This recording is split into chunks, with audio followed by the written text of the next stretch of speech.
China continues to spy on the world. We all know this, the spy balloons, the interference in our labs. All sorts of questions are being raised about China's interference. And now it's, of course, about our election process here in Canada. Hello, I'm Adrienne Batra. With me are Jamil, Jivani, and Brian Lilley. Brian, we have unpacked a bit about what we know about China's interference in our elections, in the last couple of elections. A fantastic reporting by the Globe and Mail. We have discussed it, but there's new information. There's additional information that we now know, including that Justin Trudeau is saying we shouldn't be asking questions about this. Yeah, and it started at the House of Commons Procedures and House Affairs Committee. The Conservatives moved a motion that said, okay, we're already studying allegations of interference in the 2019 election. We want to expand it to the 2021 election.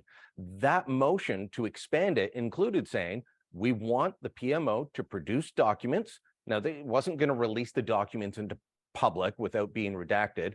That's, the Liberals claimed that. That's not true. The motion was very clear on that. So they wanted production of documents, which would have given them great insight into what the PMO knows. They wanted to call Katie Telford, Trudeau's chief of staff. They wanted to call senior cabinet ministers. The Liberals blocked everything but saying, we'll expand it to 2021. But you can't have papers and you can't see the senior staff or the senior ministers because you're undermining our democracy by doing this. And I saw that at committee and I thought, that's weird.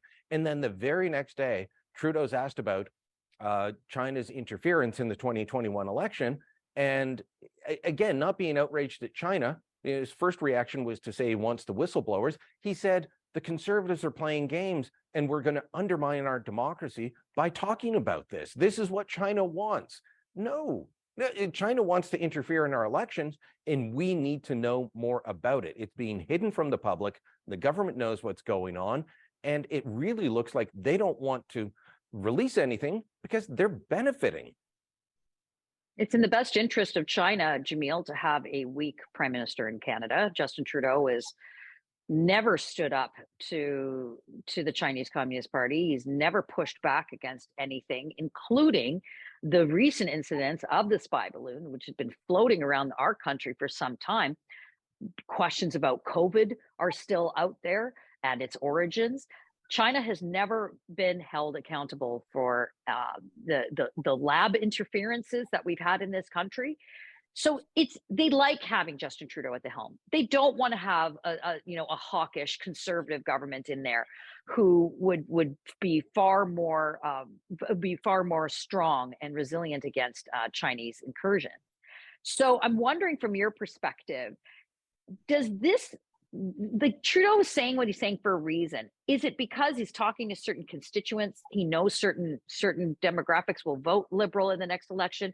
What's his play by downplaying this so much? Yeah, it's a great question, Adrienne. And certainly, I think Justin Trudeau and his team are alarmed by the fact that there is conversation happening about this in the media across the political spectrum. The Globe and Mail, the Toronto Sun, the National Post, lots of different outlets are starting to ask questions. I think this is a losing issue for the Liberals. One, because, as you said, they don't like to poke the bear in the Chinese Communist Party. They like to keep China happy as much as they can. And then the other issue is that it starts to cast some doubt on these election victories that the Trudeau Liberals have won in the last two federal elections. They certainly don't want people questioning that and wondering about the legitimacy of some of those seats being won. So I understand from their self-interested point of view why they would like to avoid this kind of scrutiny. The concern I have is, and I think every Canadian should be worried about this, when politicians, in particular our federal government, tell us that we shouldn't ask questions, that we shouldn't talk about something. It's dangerous to discuss something happening in our country affecting our elections. That's very odd. And it feels like gaslighting. It feels like psychological manipulation. We've seen this with some of the big news stories of the last few years, including some of the decisions made around the COVID pandemic, where debate, dialogue is somehow cast as a dangerous activity. And I think we have to be very careful about politicians trying to do that to us, because we deserve to be able to ask them questions. And then, of course, the other thing that's coming out of this is their attempt to use Trump as this like smear that we're all supposed to be afraid of. So if you question what's happening in the election, if you question the relationship that the Chinese Communist Party has had with some of this election interference, that somehow you're like Donald Trump and conservatives should be deathly afraid of being told we're being like Donald Trump. This is a tactic that Trudeau has used very well. He constantly campaigns against Republicans, not Canadian conservatives. And we have to accept this is part of his playbook and not be scared by it or pushed off course. Brian, I'm going to give you the last word. I don't know if Canadians are going to buy into the fear and the rhetoric, because the rhetoric doesn't match the reality, right? And I think that's sort of where that whole notion of whether you are not allowed to question this, you're not allowed to discuss this, I'm going to go after the whistleblowers versus the perpetrators. I don't think that makes Canadians comfortable, frankly. But I want to just add one more layer to this. Okay. We talked about, it's in China's best interest to have a weak prime minister in Canada. It's also China's interest to have a weak president of the United States, which we do have in Joe Biden right now. And we can, litigate all the conflicts of interest that the Biden family has with China and all of those things from his son and all those extraneous issues. But now we have the Russian invasion in Ukraine. Billions of dollars, soldiers, weaponry, materials going over there. China is now saying that they want to find the path to peace. China is trying to put themselves out there as the peacemaker. But on the sidelines of that, they may very well provide Russia with weapons. So I know this is, the geopolitical reality of what we're facing. But to me, it's because there is no strong world leader that is tamping China down. So they just run amok unabated.